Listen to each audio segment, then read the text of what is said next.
আসসালামু আলাইকুম বন্ধুরা, আশা করি সবাই ভালো আছেন। আলহামদুলিল্লাহ আমি ভালো আছি। আপনাদেরকে শুভেচ্ছা জানাচ্ছি আমার নতুন একটি ভিডিওতে। বন্ধুরা, আজকে যে ভিডিওটা আমি আপনাদের সামনে হাজির করছি সেটা অত্যন্ত বেদনাদায়ক একটা বক্তব্য। আশা করি আপনারা আমার কথাগুলো একটু মনোযোগ সহকারে শুনবেন। আর আপনারা একটু জাস্টিফাই করবেন যে আসলে আমি যে কথাগুলো বলছি কথাগুলো আমার ঠিক আছে কিনা। আর যারা ওই এলাকায় থাকেন, ওই এলাকার জনপ্রতিনিধি যারা নির্বাচিত হবেন বা হচ্ছেন, আর আগে হয়েছেন, বর্তমানে হবেন, তাদের উদ্দেশ্য করে মূলত আজকের আমার এই ভিডিও বার্তাটা। এই ভিডিওটা দেখার পরে আমার এতটাই খারাপ লাগছে যেটা বলে বোঝানো যাবে না যে আসলে কী পরিমাণ খারাপ লাগা আমার কাজ করছে।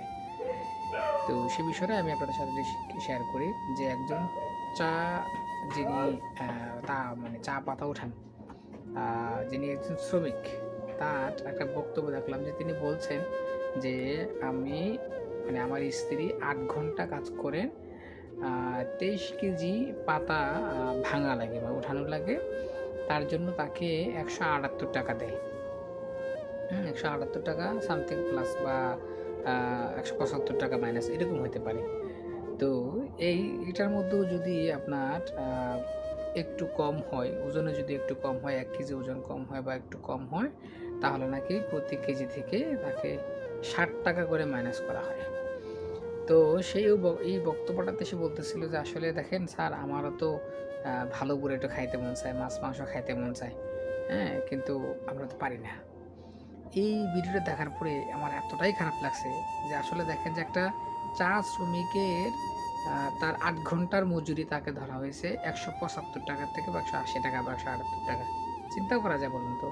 তার মধ্যে থেকে যদি একদিন যদি সে চা পাতা ভাঙতে যদি না পারে বা একটু কম পারে, তাহলে তাকে ৳৬০ কম দেওয়া হয়। কি বলবেন আমারে বলেন তো? এই নিউজটা, এই খবরটা, এই ভিডিওটা দেখার পরে এতটাই খারাপ লাগছে যেটা কাউকে বলে বোঝানোর মতো না। যে আসলে আমরা কোথায় আছি?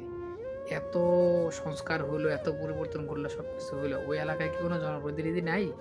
সরকার কি তাদেরকে নিয়ে কি আলাদাভাবে কোনো চিন্তাভাবনা কি তাদের নাই? তাদেরকে নিয়ে কি, এই চা শ্রমিকদেরকে নিয়ে কি সরকার আলাদাভাবে চিন্তা করতে পারত না? অবশ্যই পারত। তাহলে কেন হয় না? এটা শুধুমাত্র সদিচ্ছার অভাব। আসলে এইটা নিয়ে কথা বলতে গেলে সারা রাত পার হয়ে যাবে। ঠিক আছে কথা বলার? কিন্তু শেষ করা যাবে না। আমি এতটুকুই বলবো, আমি একজন নগণ্য মানুষ। আমি জানি না আমার এই কণ্ঠস্বর তাদের কাছে পৌঁছাবে কিনা, যাবে কিনা। আপনাদের কাছে অনুরোধ থাকবে, আপনাদের পক্ষ থেকে একটা যদি শেয়ার দিতে পারেন, যার, যার অবস্থান থেকে, তাহলে এই শেয়ারের মাধ্যমেও আমার এই কণ্ঠস্বর যদি তাদের কাছে পৌঁছায়, তাতে আমি ধন্য। আমি জানি না আমার এই কণ্ঠস্বর তাদের কাছে যাবে কিনা। তবে আমি এতটুকু বলতে পারি যে আমি প্রতিবাদ করে গেলাম যে আসলে এই কাজটা তাদের সাথে যে করা হয়েছে এটা অন্যায় করা হইতেছে। অন্যায় করা হইতেছে, তাদের প্রতি জুলুম করা হইতেছে। আমি জানি না যে উপজাতির বা ওইখানকার যারা কাজ করে তারা সবাই মোটামুটি উপজাতির লেভেলের বা অন্যান্য মুসলিম কান্ট্রি আ মুসলমান আছে কিনা আমি জানি না। থাকলেও তাদেরকে সহ এবং আমাদের সনাতন ভাই-বোন যারা আছেন বা আ আপনার সাঁওতাল ধর্মে বা অন্যান্য ধর্মাবলম্বী যারা আছেন, যারা কাজ করেন, তাদের প্রতি আপনারা অবিচার করতেছেন না। আপনারা তাদের প্রতি অবিচার করতেছেন। তাদের প্রতি আপনারা ন্যায্যতা যে ভিত্তি, ন্যায্যতা আপনারা সেভাবে করতেছেন না। আপনাদের প্রতি অনুরোধ থাকবে, আপনারা দয়া করে যারা জনপ্রতিনিধি হচ্ছেন বা হবেন বা সরকার যারা দেশ গঠন পরিচালনার কাজে নিয়োজিত আছেন, তাদের প্রতি অনুরোধ থাকবে, আপনারা তাদের প্রতি একটু সদয় দৃষ্টি জ্ঞাপন করেন। তাদের জীবনমান উন্নয়ন করেন। তাদের বেতনগুলা বাড়ায় দেন। তাদের যে দৈনিক যে অ্যা তারা বেতনে যে কাজটুকু করেন, এটা তাদের প্রতি অন্যায় করা হইতেছে। তাদেরকে বাড়িয়ে দেন। কমপক্ষে ৳৫০০ থেকে ৳৭০০ পর্যন্ত তাদেরকে হাজিরা দেন।